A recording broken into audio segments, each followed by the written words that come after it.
Yana bitta очередной, bitta patsient.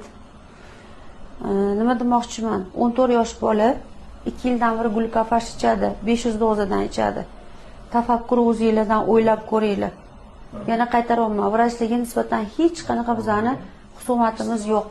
Lekin poдросток bola ожирение ketyapti. Glukofash, intoksikatsiya, bo'g'imlarda уже tuz yig'ilib ketgan. Eng birinchi o'rinda bolani sababini tekshirmasdan turib glukofashga o'tkazib qo'yishgan. Har xil mikroelementlar berishgan. Jigar dimlanib yotibdi, o't qopida zagib, buyrak yaxshi ishlamayapti, limfa sistema yaxshi ishlamayapti. Shuncha mikroelement bergansizlar, glukofash bergansizlar. Yana bilmayman qancha nima preparatlar ichib tashagan bu bola. Yaqinroq olib keling, bolani holati. 14 yosh bola. Qaranglar buni. Jigar dimlanib, jigarga zaharlanish ketyapti, intoksikatsiya organizmda. Полный zaharlanish. Birinchi o'rin. Yana bitta очередной, bitta patsient. Nima demoqchiman? 14 yosh bola 2 yildan beri glukofash ichadi, 500 dozadan ichadi.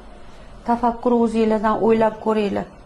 Yana qaytaryapman. Vrachlarga nisbatan hech qanaqa bizani husumatimiz yo'q. Lekin poдросток bola ожирение ketyapti. Glukofash, intoksikatsiya, bo'g'imlarda уже tuz yig'ilib ketgan.